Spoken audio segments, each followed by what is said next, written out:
കിച്ചണിലേക്ക് എല്ലാവർക്കും സ്വാഗതം. ഇന്ന് ഞാൻ ഉണ്ടാക്കാൻ പോകുന്ന ജ്യൂസ് തണ്ണിമത്തങ്ങയുടെ സർബത്താണ്. ഇപ്പോൾ കിട്ടുന്ന തണ്ണിമത്തങ്ങ എല്ലാം നല്ല ചോന്നിരിക്കുന്നതും നല്ല മധുരമുള്ളതുമാണ്. അതുകൊണ്ട് അധികം പഞ്ചസാര ചേർക്കേണ്ട ആവശ്യമില്ല. മത്തങ്ങ നല്ലപോലെ ഇങ്ങനെ കൊത്തി കൊത്തി എടുത്ത് ഒരു പാത്രത്തിലോട്ട് ആക്കാം. ഇതിൽ കിടക്കുന്ന കറുത്ത കുരുകൾ എടുത്ത് കളയേണ്ടതാണ്. ചെറിയ ഇളയതിൻ്റെ ആണെങ്കിൽ കുരു എടുത്ത് കളയേണ്ട ആവശ്യമില്ല.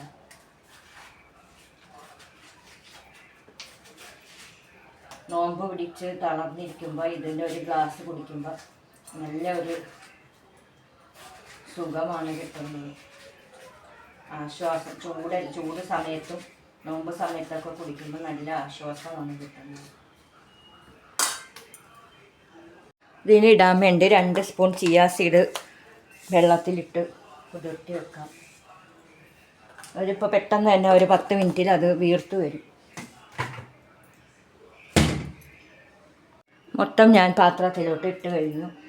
ഇതിൽ ഒരു അരമുറി നാരങ്ങയുടെ ഒരു ഇച്ചിരി നീരും ഒരു ചെറിയ കഷ്ണം ഇഞ്ചി ഒന്ന് അതിൻ്റെ കൂടെ തന്നെ ഇട്ട് ചെറുതായിട്ട് അരിഞ്ഞ് ചതച്ചെടുക്കാവുന്നതാണ്.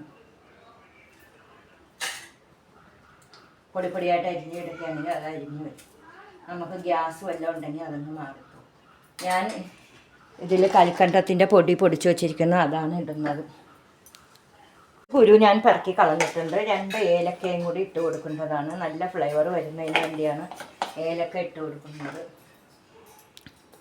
ഇനി ഇതെല്ലാം കൂടെ മിക്സിയുടെ ജാറിൽ ഇട്ട് കൊടുക്കാം. ആദ്യം ഇഞ്ചി ഏലക്ക ഇട്ട് കൊടുക്കുക. അതിന് ശേഷം തണ്ണിമത്തങ്ങ ഇച്ചിരി കുറച്ചായിട്ടൊന്ന് ഇട്ട് കൊടുക്കാം. അതിന് ശേഷം നല്ലപോലെ ജ്യൂസായിട്ട് ഇതൊന്ന് അടിച്ചെടുക്കാം. നാരങ്ങ നീരും ഇട്ട് കൊടുക്കാം. കുറച്ച് ചിയാ സീഡും ഇട്ട് കൊടുക്കാം. ഇത് മിക്സിയുടെ ജാറിലിട്ട് നല്ലപോലെ ജ്യൂസാക്കി അടിച്ചു കൊണ്ടുവരാം. ഇത് ഞാൻ നല്ല ജ്യൂസായിട്ട് അരച്ച് കൊണ്ടുവന്ന് വെച്ചിട്ടുണ്ട്. നല്ല നൈസായിട്ട് അരച്ച് കൊണ്ടുവന്നത്. ഇനി ഒരു അരിപ്പയിലിട്ട് ഇത് അരിച്ചെടുക്കാം.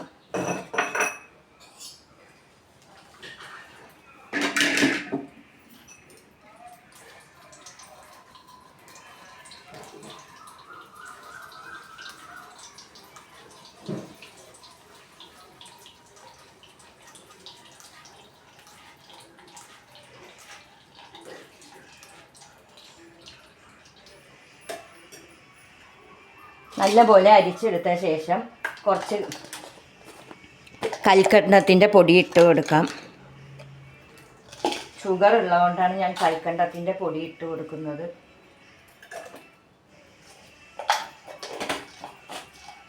ഇച്ചിരി ചിയാ സീഡ് ഇട്ട് കൊടുക്കാം.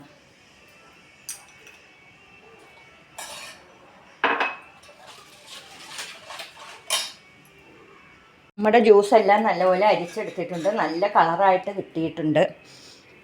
ഇത് ഇനി ഒരു ഗ്ലാസ്സിൽ ഒഴിച്ച് കൊടുക്കാം. കുറച്ച് വെള്ളവും കൂടി ഒഴിച്ച് കൊടുക്കണം.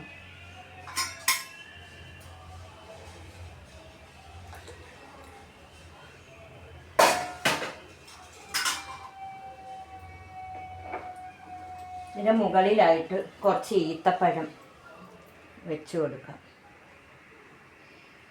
അതിനുശേഷം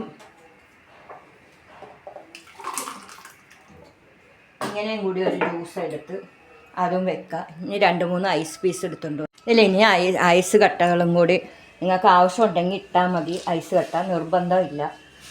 തണുപ്പ് സമയത്ത് ഇതിലും കൂടി ഇട്ട ശേഷം മേശപ്പുറത്ത് വെച്ച് കൊണ്ടുപോയി സർവ് ചെയ്യാം. ജ്യൂസ് ഇവിടെ റെഡി ആയിട്ടുണ്ട്. നമ്മൾ ഇന്നിവിടെ തയ്യാറാക്കുന്നത് നല്ല രുചികരവും കെങ്കമവുമായ 2 തരത്തിലുള്ള തണ്ണിമത്തങ്ങ ജ്യൂസാണ്. ഇത് നോമ്പ് തുറ സമയത്ത് ഇത് കുടിക്കുകയാണെങ്കിൽ നല്ല ഉന്മേഷവും നല്ല തൊണ്ടക്കെല്ലാം നല്ല ആശ്വാസവും കിട്ടും. ഇതെല്ലാവരും ചെയ്ത് നോക്കി കുടിച്ച ശേഷം ലൈക്ക് ചെയ്യുക, ഷെയർ ചെയ്യുക, കമൻറ്റ് ചെയ്യുക. ഇത് കമൻറ്റ് ചെയ്താൽ മാത്രമേ നമുക്കിതൊക്കെ ചെയ്യാനുള്ള പ്രചോദനം കിട്ടുകയുള്ളൂ. ഇനി ഒരു നല്ല റെസിപ്പിയായിട്ട് വരുന്നത് വരെ ബായ്.